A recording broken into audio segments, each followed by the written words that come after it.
You ready? All right. Look, dog, I'm extra unique. My whole aura screen telling it. Top man. Another edition of the Underrated Podcast. Shannon Shorter got a very special guest in the building. South Dallas own, the god of Oak Cliff, the voice of the streets, my boy Lou Alcindor. Appreciate you jumping down, bro. You know it's been love and respect with you for a good little minute. You know we've been tuned in, we've been tapped in. First thing first, I just want to ask you how you doing, bro. Man, I'm doing good, bro. I can't complain. You fresh off the jets, fresh out of Japan, bro. Yeah. I just want to ask you how you feel like you underrated. That's a good question. I feel like I'm underrated because sometimes you'll be underrated not because you're not good, but just because what you bring with your art isn't what, people are looking for right now. Really? You know what I'm saying? So what I rap about and how I rap, it already, it's kind of, it's held against you when you a lyrical nigga from the South. Yeah. You know what I'm saying? Yeah. They'll automatically say you want to be a New York nigga or or just whatever. You know what I'm saying? When you really rapping and you from Texas, you gonna already get a little bit of pushback, Right. But I salute the other music too, though. The trap music and the dance music and, however the other guys doing it, I love it all. But really rapping will definitely have you underrated. You got a very diverse portfolio, if you will. Like you rapping to the ladies. Yeah. You rapping to the homies in the hood. Yeah. The entrepreneurs. Yeah. You been in different rooms. Yeah. Let's just talk about, when did you first start jumping to rap? When was your first rap? Like, what made you really want to rap? Man, I always had the rap ability. From what age? Was you that young boy in the hood just walking up on niggas freestyling? Like, from what age? Nah, I wasn't really just walking up on niggas freestyling, but I was that nigga at school when they was beating on the desk. We was rapping and, we was doing our thing, but I never, my guys had rap groups in school and I wasn't a part of them, Okay. And I probably would have been the best rapper in those groups. Respectfully. But I just never was doing what they was doing, you know what I'm saying? I put out a little 4 or 5 song CD. Like 2015, I had a CD circulating around, you know what I'm saying? And everybody was just jamming it and like. Was this the beginning of Thanks for Listening? Or this came after the CD was just something just to The CD was just something really just will. playing around. I wasn't even really just testing the waters. Okay. I just, went to go record and I was just like, shit, let's just print up some CDs. You know what I'm saying? I printed up them CDs. Everybody like, you hard, you jamming. You know what I'm saying? But I still didn't take it serious after that. I didn't put out my first EP until 2019. Yeah. You know what I'm saying? That's when I was like, you know what? I'm going to really get this rap thing a try. You know what I'm saying? And I'm going to put it, I'm going to stream the music on all the platforms where everybody can get to it. You know what I'm saying? So we really like jumping a little deep into it already. So take us back to, we was on the text, you say, hey, make sure you tell them I'm from Oak Cliff. Yeah. Respectfully. So like take us back to South Oak Cliff, take it back to South Dallas, that upbringing. Man, basically in Oak Cliff, I grew up. I grew up in a very tough neighborhood. Okay. But inside of my home, my mama did her thing, bro. We had nice ass furniture. Nice TVs. Me and my brother had our own room, closet full of shit. My mama was street. You know what I'm saying? Yeah, my mama sold drugs and shit. My daddy got murdered when I was 2. Okay. So, my daddy had died young. They had us young. You know what I'm saying? My mama was pregnant with me her senior year of high school. Okay. You know what I'm saying? So, shit, I grew up seeing a lot. And, it just made me, I was people always said I was ahead of my time. You know what I'm saying? I grew up just seeing a lot of different shit. And shit, I was from a tough neighborhood. My little brother, He actually in prison. Yep, we're gonna get into it. Okay. We're gonna tap into it. So like you being from this tough neighborhood, you said your mama did her thing inside the house. Yeah. I'm gonna say was a different scenery from outside the house. Yeah. So once you jumped off the porch, or if you went outside, what did your mind go to? Shit, in my neighborhood, it was like, you know, I had friends who parents did drugs and shit. You know what I'm saying? Mm-hmm. And it was like, damn, you know, my reality from inside the house and outside the house was very different. You know what I'm saying? I was seeing a lot. I was seeing my homeboys not have the same type of stuff that I had. You know what I'm saying? I'm seeing they mamas going missing for months on like drugs, and you know, I was seeing a lot of crazy shit. You know, I was getting off the bus in middle school. Shit, we come home one day, we get off the bus from middle school. One of the big homies on the sidewalk shot up. You know what I'm saying? Laying on the ground. They waiting on the ambulance. So, you know, we just seen a lot of different shit. You know what I'm saying? But my mama tried her best to keep us grounded. Right. But a lot of what helped too is my granny lived directly one street over. Amen. You know, and my pawpaw, you know, so that was the man in my life. My pawpaw was in the Air Force for 30 years. Okay. You know what I'm saying? So good dude, worked, great example, give us whatever, you know, and just always try to protect everybody. You know what I'm saying? So it sounds like you had like two different perspectives, if you will, from your mama house. You said your mama was in the street, she did what she had to do, etc. Pops died young. Yeah. One block over, you got your grandparents, Pawpaw, grandma. He in the military, he in the Air Force. Did he provide that discipline that you needed at a young age? Or where did that come from? The morals and principles and etc. If this the man, you see what I'm saying? Yeah, the morals and principles really came from my mama. You know what I'm saying? Okay. You know, my mama instilled, you know, shit, something happened with your brother, you better ride. You know what I'm saying? Because the life she was living. Life she was living. Don't be doing no shit that you can't. If you can't take your punishment for doing it, then don't do it. That's a good word. You know what I'm saying? Don't tell on the next man. You know what I'm saying? Mind your own business. Don't be counting no other nigga pockets. And you know, this was instilled in me at a young age, you know, so loyalty ain't something you can cut on and off like a light switch. Let's talk about it. Tell me what loyalty mean to you. I mean, loyalty to me mean just shit. If these your people, you standing with your people no matter what. You know what I'm saying? No matter how ugly it get. Front line every time. You know what I'm saying? And you know, it could cost you in the end, but you know, that's just what it is. You know what I'm saying? You still keep your essence. Yeah, you still keep your essence. You know what I'm saying?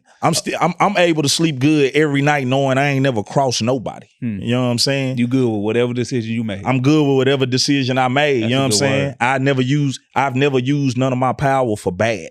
Amen. You know what I'm saying? I done always had the gangsters and the toughest of the tough on my side. Amen. You know what I'm saying? But I ain't never used that to my advantage or to, you know, harm nobody or get nobody robbed or bully nobody. You know what I'm saying? We just standing on morals and principles. So like, obviously I've been in tune with you for a minute, bro. Like we've been locked in. Like we didn't exchange. I didn't tap into your music and etc. Like when I say you the voice of the streets, I'm talking about Dallas. I'm talking about Houston. You make a post, it go viral every time. Yeah. Where you feel like that came from? I really feel like that came from people just getting to know who I am as a person. You know what I'm saying?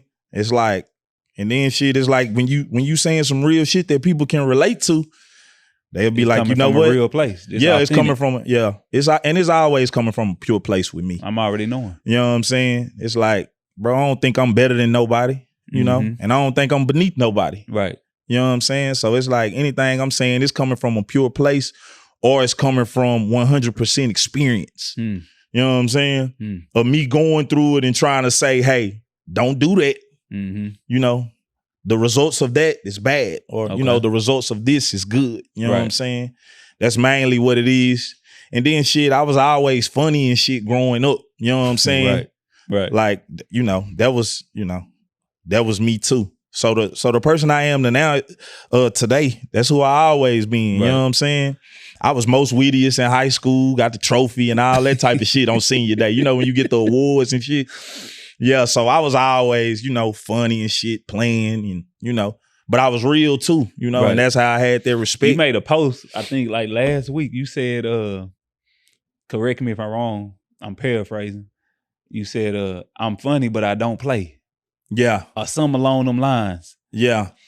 What exactly you mean by that?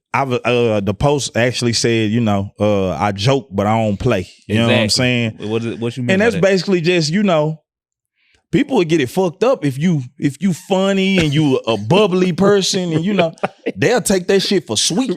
You know what I'm saying? Like you just, I swear, bro. But shit, I ain't never been sweet. I'm already knowing. You know what I'm saying? You ain't never heard about what nobody done to me. Mm-hmm. You know what I'm saying? And not saying nothing can't happen to me, but shit, it's consequences for that. You know what I'm saying? So that's just basically what that post mean. But people, man, I don't know. This world is crazy. Right. People will play with you if you cool, you laid back, you funny. Sometimes people take that kindness for weakness. Yeah, they take that for sweet. You know what I'm saying? So like let's go back to South Dallas, obviously you real close with your brother. Oh, for sure. Real close. I done seen a post where you go visit him. Yeah. Let's talk about it. He in prison. We ain't even got to talk about for the reason behind it and etc. But oh no, we can talk about it all. You know what I'm saying? Let's just talk about that brotherhood, bro. Like, because like you said, loyalty, it don't change with you. Yeah. You've been behind that wall for a good little minute. Yeah. And people know, like when you're in them situations, when you're in that system, it get lonely. Oh, for sure. So like, let's just talk about that brotherhood that you got with your brother and just keeping him uplifted. You feel what I'm saying? Keeping him motivated, because I know he on the back end of the journey. Yeah. So that's a blessing. Yeah. So like, let's talk about it. Man, with that, my little brother, he was young, and he just overall he was just a gangster, and shit, everything he went through, a lot of it was just environmental. You know what I'm saying? And that's why I've been in Houston so long. You know what I'm saying? Because I feel like if I didn't never leave, if I would have just stayed in my neighborhood my whole life, bad things would have happened. Let's talk about the impact for the youth, if you will, real quick, before we piggyback, of like the environmental, mental aspects it have on young kids. I mean, shit, man, growing up in the hood, it's like, bro, you face so much. You have a very high chance of being a statistic. You know what I'm saying? You in these neighborhoods, you around poor people who not doing good in life, which means, shit, everybody over there not gonna just sit around being broke.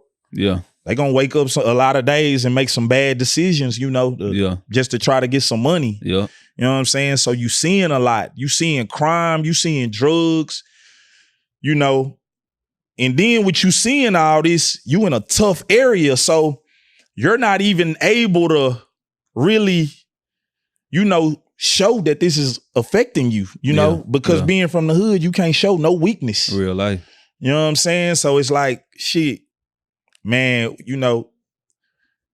we go through a lot in these neighborhoods as a youth. You know what I'm saying? Because a lot of this shit shape your life. You know what I'm saying? It shape your life, bro. It's like, it's crazy that, things that I'm not supposed to be comfortable with, when I hear certain things, it's like you numb to it. Somebody got killed, or, oh, they shot up this spot, or they did this, or they did that. And it's like, you become just numb to it. And we're not supposed to be numb to trauma. Right.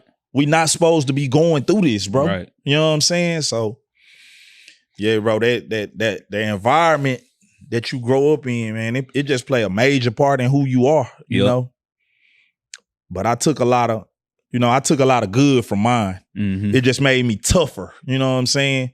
And not tougher from a let's fight standpoint, but tougher from a this is this. Oh, okay, these little industry niggas gonna do this, or they gonna do some whole shit like that. Oh, that ain't really nothing. You know, that don't affect me like that. Right, you know what I'm saying? I learned not to take everything so personal. Amen. You know Amen. So like you just said, the environment can impact a individual more than anything, if you will, right? And you just said your brother was caught up in that environment. He was a gangster. You know, he ran into his fair share of adversities. Yeah.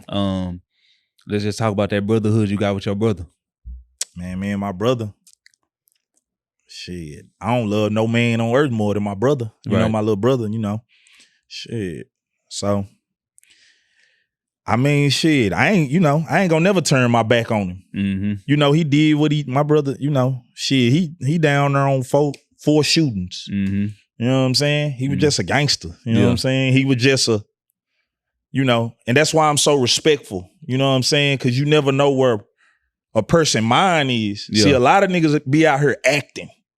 You know what I'm saying? But I grew up in a household with somebody that if you faking tough or it can be broad daylight at Popeyes, Walmart, wherever, you know, it's gonna go there. You know what I'm saying? So it puts something in me to like, man, shit, everybody ain't playing. Yeah. You know what I'm saying? So you know, and that's why a lot of people love me because I treat people well. Mm-hmm. You know, when they come around me, they can feel like this is like a good human. You know what I'm saying? So where did that respect factor come from? Came from your mama, if you will? You said she taught you a lot at a young age. But it just came from just being where I'm from. It's like, you know, you can't just say anything to anybody. Hello. You can't just go around doing anything. You know, it's consequences for that. Yeah. And if you don't want to stand under that pressure and in that kitchen, you don't need to be doing certain things. You know what I'm saying? So I just learned, like, you know, I learned how to maneuver through a lot of things, you know? Mm-hmm. And I always had the gangsters down with me, you know what I'm saying? They knew I was with it, you know what I'm saying? I always been with it, but it's like, hey, we're not going to start nothing. Right. We're not going to never bother nobody. Right. But if it come our way, then you know, we with it. You know what I'm saying? But rightfully so. So that's how it always was growing up, bro. I didn't never want to get into no trouble. Mm-hmm. You know what I'm saying? I was always big on shit. I never want a problem. Right. But shit, if niggas want a problem, no problem. That's a good word. You know what I'm saying? So that's how it always was. But I still to this day, that'll be my thing. Mm-hmm. I don't want no smoke with nobody. Mm-hmm. But nobody don't want no smoke with me either. You know what I'm saying? Rightfully so. So that'll be the best way for me to put it. But I never want a problem, bro. I'm big on respect. That's a good word. So like, let's fast forward a little bit. Before you got into the rap industry, what was you doing? Because you said in 2015 you started handing out CDs and etc. Like, what was you doing prior to that? Man, because you said you were just having fun with it. It wasn't even where it is now. You feel what I'm saying? So like prior to that, man, we ain't even gotta go deep. Prior to that, man, what a lot of people don't know is I got a commercial plumbing license. Okay. You know what I'm saying? And that's basically where you go in, not the plumber where you bent over and with the plunger and his ass showing. You know what I'm saying? But basically, commercial plumbing would be like if we was in this building, nobody was here and just the pipes needed to be built. You know what I'm saying? Mm-hmm. And shit, that shit pay good. Probably like $2,700 a week, something like that. But the thing is, you just gonna always be gone out of town and stuff like that. Mm-hmm. So yeah. So was it like an epiphany for you, or like a light bulb just went off to say, okay, let me jump down into this rap game. Like, I'm really nice. Man, it was actually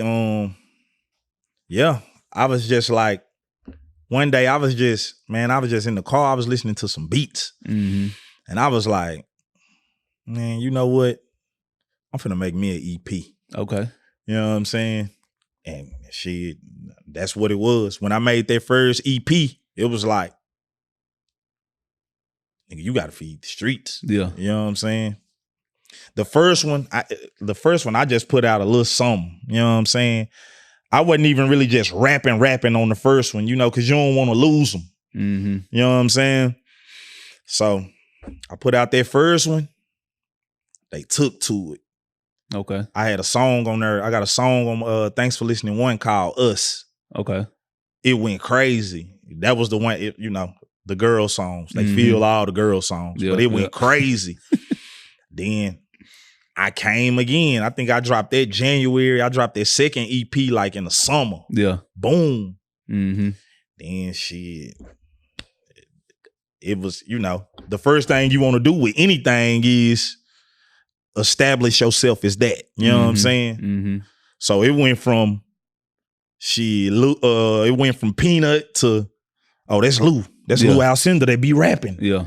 You know what I'm saying? And that shit just went, bro. So you had to build your fan base at home first, obviously, in Dallas, if you will. You know what I'm saying? Or do you believe in that? Like, do you believe you got to build it there first before you my fan expand? Fan base bigger in Houston, bro. Yeah. Houston. When did you move to Houston? I've been in Houston since 2008. Okay. Yeah. So when you was handing out them CDs, you was already in Houston. I was in Houston. Okay.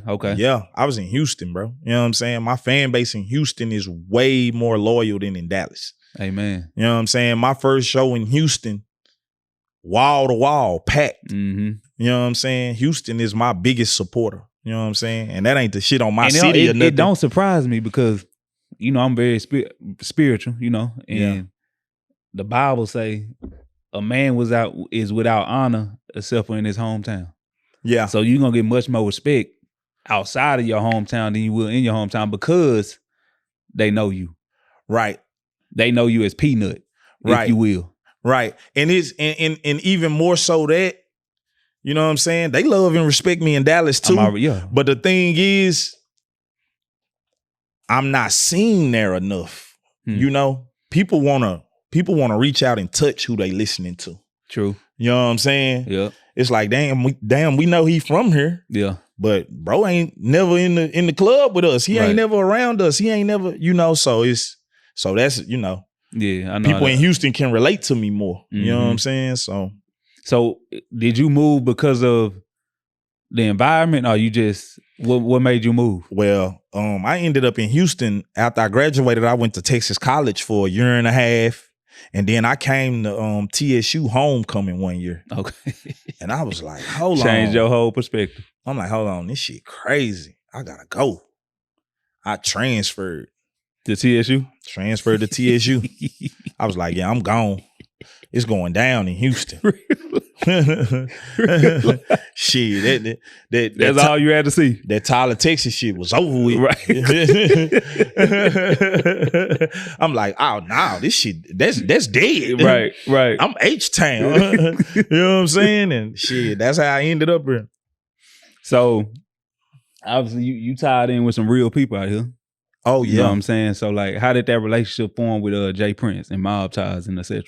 The relationship. I went to school with his son, James Jr. Yeah. We went to West Side High School together. Yeah. You know what I'm saying? And then I got good rapport with Andre. Yeah. You know what I'm saying? So I got a relationship with them. I know them, you know what I'm saying? But how did you forge that relationship? My relationship stemmed from my big cousin and Junior being real close. Okay. You know what I'm saying? And then my big cousin basically brought me to Junior and we locked it in. Mm-hmm.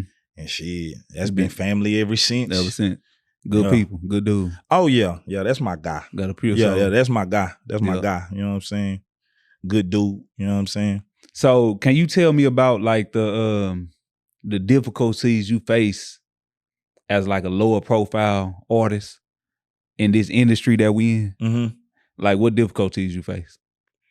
I mean, the main difficulty you gonna face is just really, it'll be like shit, really just equivalent to the same difficulties that you'll face in the podcast world. You know what I'm saying? Mm-hmm. Just trying to find that great marketing plan. Mm-hmm. You know what I'm saying? Mm-hmm. Just trying to figure out, what is it that I'm gonna do that's gonna bring me these crazy numbers? Mm-hmm. What episode is it? Or what, so it's like that for me too. What song is it? What feature do I need? What do I need to do? Yeah. Do I need to go content crazy?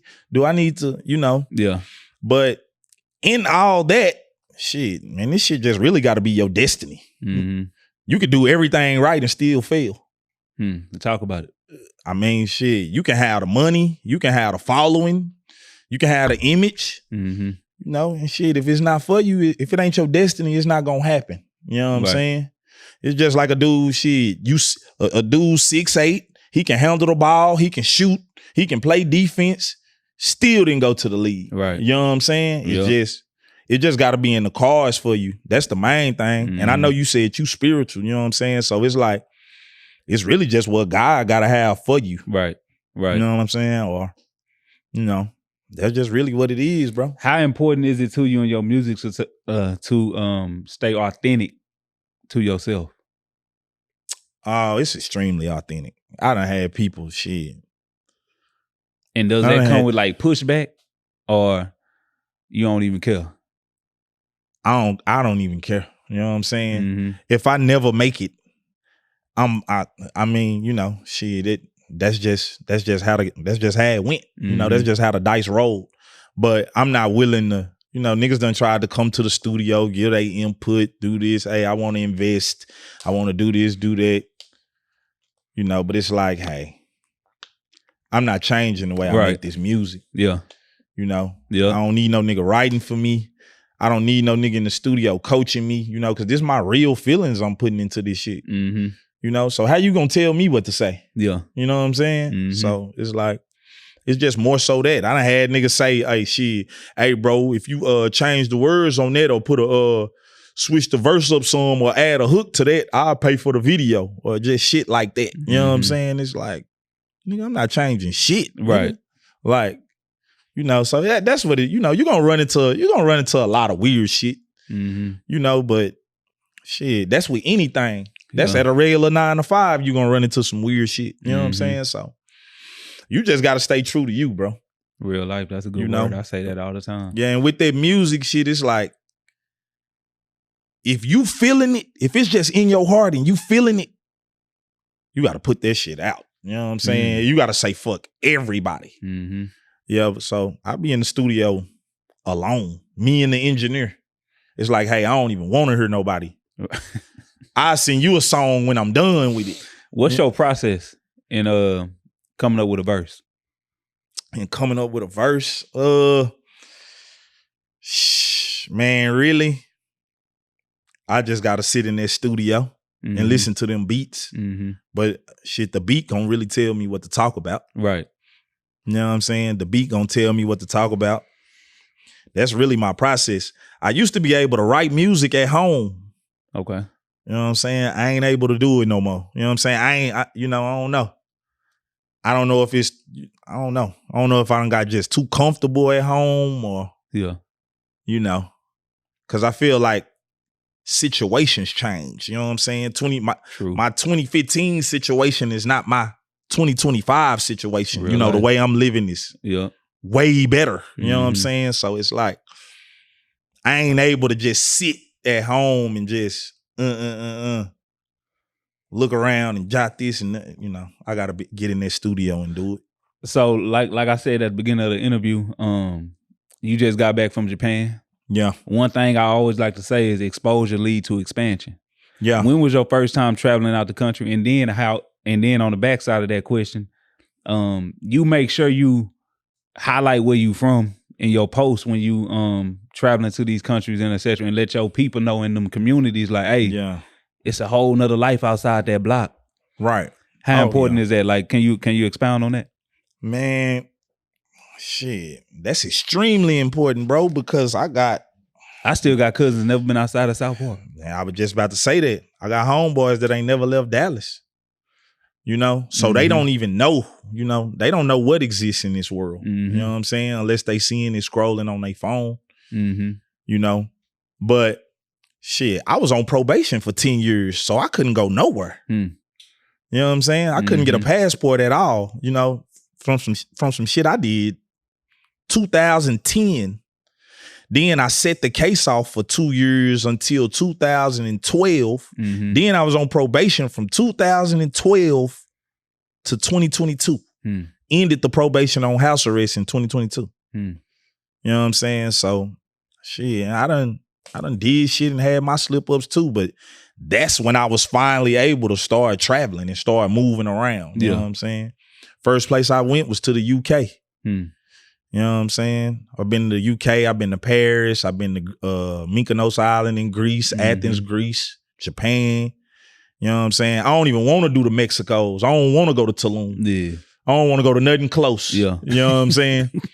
Just because I was held down so long. You know what I'm saying? A lot of people don't, people don't even know my story. Right. You know? Let's talk about the like, I wouldn't say traumas, but like the being on probation. For those that don't know, like, how limited are you really? I mean, shit, you 1 foot in, 1 foot out of jail. Mm-hmm. You know what I'm saying? And shit, you can't move around freely. Right. You know what I'm saying? You can't do what you want to do. You got to go talk to somebody else just to cross state lines and do little shit. Yeah. You know what I'm saying? So that's what, that's the main thing. Mm-hmm. It's like, shit, you got to answer to somebody else about things you want to do. Small stuff. Yeah, small stuff. You know what I'm saying? So you got good rapport with Killer Calleon. Y'all done been on some legendary songs. Let Us Pray. Yeah. Just to name one. That's one of my favorites off your EP. Yeah. Let's talk about that. How did that come about? Like, cause he one of the greatest lyricists in the city. Yeah. Yeah. Man, that connection came through my homeboy Carl. Okay. You know what I'm saying? He had a food truck in 3rd Ward, and everybody just used to be out there. Mm-hmm. Then he introduced Killer to my music, and shit, the rest was history. You know what I'm saying? Killer seen me one night at the club. He like, hey, nigga, you hard. You know what I'm saying? Whatever you need from me, you know what I'm saying? Whatever I got to do for you or whatever you need me to do, you know what I'm saying? We locked it in. You know what I'm saying? Shit, we been locked in ever since. Yeah. Outside of the studio, you know what I'm saying? Killer just overall good nigga, you know what I'm saying? Like, yeah, hell yeah, and Killer crazy in that studio. He gonna push your pen to another level. You know what I'm saying? That's why every time we on a song together, it's like, I'm gonna come with a legendary verse, you know what I'm saying? Yeah. Cause it's like, shit, I know who I'm on this song with, you know what I'm saying? Killer a monster. He a real monster. You know what I'm saying? He a real monster in the studio. Amen. So like, you got any new music on the way? Can we expect something new? I know you drop your EPs and then you drop them like back to back. One for the ladies, one for the real niggas outside type time. So what can we expect? Well, actually right now I'm working on my first real album. Yeah. You know what I'm saying? So shit, I'm gonna leave you with 2 tracks today that ain't nobody heard. Okay. You know what I'm saying? I'm gonna leave you with 2 tracks today off the album. And that's what's going on. You know, I really ain't got no set date to drop it. Cause I'm so, I never really did the promo thing. I really just pop out with a project. That's real. Then everybody just go to post it. Yeah, you know what I'm saying? I'll be in tune. Yeah, so, but I'm shooting for before Thanksgiving or on Thanksgiving. Oh, soon. Soon, yeah, soon. Cause I remember I tapped you last summer asking, hey, I need something, bro. Yeah. You know what I'm saying? Yeah. And you said it's coming. Yeah, man, with shit, with this music, it's like everybody be like, hey, bro, I need you doing this, and this. You need to be in the studio every day and da-da-da-da-da, But shit, man, nigga got bills. Yeah. You know what I'm saying? Yeah. So when music really start paying some bills, I feel like I can give it more of me. More you of know your what I'm energy saying? type time. Yeah, but shit, this album gonna be, they gonna respect it. So my fault. Anybody that got some, respect what I'm doing. All the niggas that can really rap. Yeah. You know what I'm saying? The Marcus Clays, the Killers, the Benny the Butchers, the lyrical niggas. I was just about to mention Benny. You got a real rapport with him. Yeah, I got a real rapport with Where did Benny. that stem from? Where that came from? Man, how did you get all the way to the coast? You feel what I'm saying? Well, man, he got an ear for your music. Man, bro really just found me on the gram. Okay. You know what I'm saying? And then he came to Houston. We locked in. You know what I'm saying? And then he brought you out to his shows. Yeah, he brought me on his tour. That's you know love. what I'm saying? That's love. Benny and Killer, them two of the realest ever in the game that I ever met personally. You know what I'm saying? Benny's so real. Benny the Butcher so real, bro. This nigga brought me on his tour. Mm-hmm. He did not make me open up. That man brought me out as a special guest, bro. You know what I'm saying? Mm-hmm. Real dude, bro. Pure heart. Like, you know what I'm saying? He done, bro, he been inside my home. You know what I'm saying? He like, bro is like a great person. You know what I'm saying? He just like a good nigga, and he's a hood nigga. Mm-hmm. You know, shit, Benny and them, they project babies. Yeah. You know, so they identify, he identify on another level. Different level. He's not an industry nigga. Mm-hmm. You know what I'm saying? Yeah. He's like a real person, bro. Yeah. So like you said, when this music start paying off, you'll give it more energy. You big on fashion. Real big on fashion. You got your own little style, own little way you go about things. Let's talk about your clothing line. Well, you know what's crazy? This isn't my clothing line, but I'm in it so much. Mm-hmm. This is my guy's clothing line. This name dropping. You know what I'm saying? This name dropping. This is my guy Brooke and David. This is their clothing line. Outside. He one of the realest in the city. Yeah, for sure. Yeah. You know he gonna put it on. Him and David, they gonna put it on. But this is their brand. Mm-hmm. I'm just in it so much. People think it's my brand. Okay, but it's not my brand. This the bros though. But this how hard I'm gonna go for the bros Real though. Life. It's like my niggas got something going on. I'm supporting that every time. You know what I'm saying? So shit, I want it all. You know what I'm saying? And they give me the exclusives and the shit nobody else ain't got. But this my guy's brand, bro. Mm-hmm. How you came in contact with Brooke? We met at TSU. Okay. Like 09. Been locked in ever since. Okay. Yeah, Brooke good people. That's my guy. He real good people. Yeah, Brooke good people. Okay, I like to always ask on this pod. Hindsight 2020, what would you tell your younger self? What would I tell my younger self? With all the experiences you've been through, probation. And all the experiences South Dallas. You feel like everything. Like out of everything I've been through, bro, what I would tell my younger self is like, you have choices. You know what I'm saying? You don't have to panic.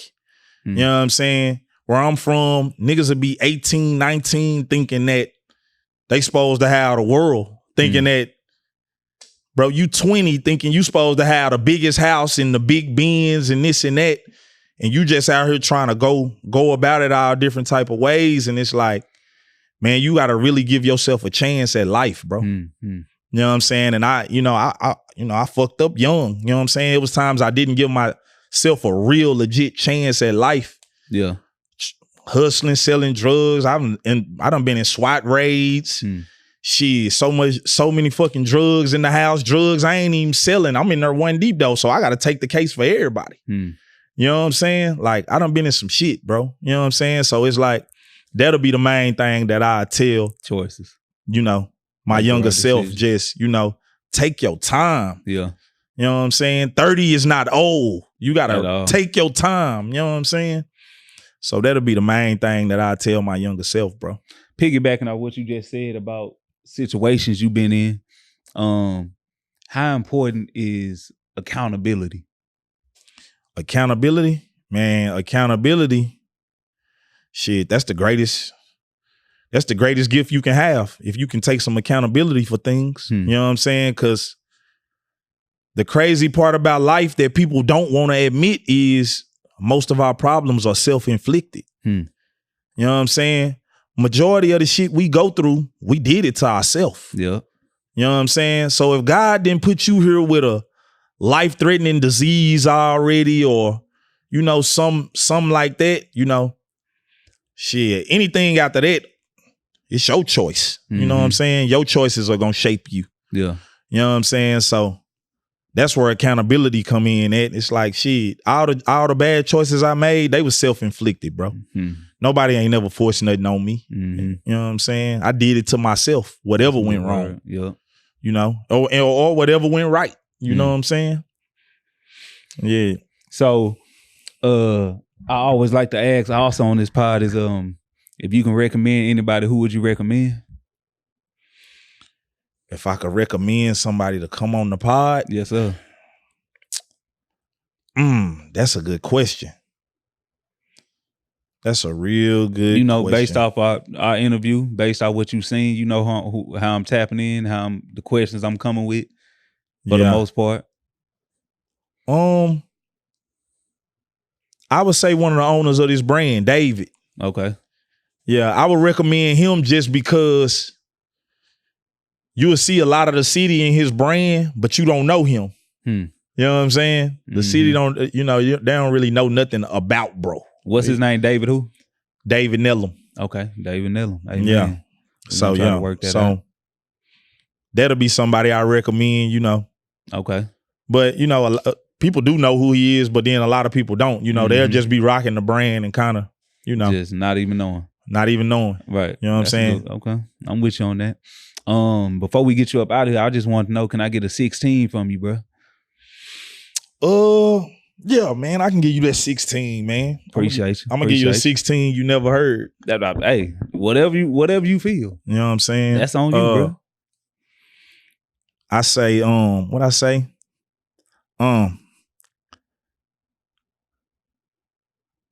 What I say on there, man? I say, the hood make diamonds, man. I'm glad a nigga shine. I'm coming from a place where niggas dead or doing time, where they play about mental health and everybody lost their mind, where niggas sell drugs and don't work a 9 to 5. But I grew up to be different in my trenches, I would say. If granny taught me nothing else, she taught me how to pray. Shit, I'm from the type of ghetto, gotta mean what you say. Cause human life is cheap and it'll cost you if you play. So we learn real quick to maneuver in a group. I was the one who fight. My little brother, he would shoot. We built the team quick like a basketball recruit. Some niggas claim red and some niggas claim blue. But the colors didn't matter. All that mattered was you stepping. Cause all around the motherfucking town we was ripping. Easily the illest nigga to ever come out of my section. Gunfights, shootouts. We survived. What a blessing. Hey man, that's a good word. Yeah, yes, sir. 16 from Lou Cool, Alcindor. Music on the way. Album on the way. Album on the way. Thanks for listening, 5. Thanks for listening, 5. The album. Shannon Shorter, the Underrated Podcast. Very special guest, Lou Alcindor. I appreciate you jumping down, bro. This means a lot to me, bro. It means a whole lot to me, bro. This is going to go a long way with the pod, long way with the team. Yeah. I appreciate the love and respect for you is real. Nah, it's love with me, bro. Yes, sir, bro. Yeah. Underrated Podcast. Tune in. Episode coming soon. Lou Alcindor. Subscribe, like, comment to our YouTube channel, _ the Underrated Podcast, Texas. Tune in.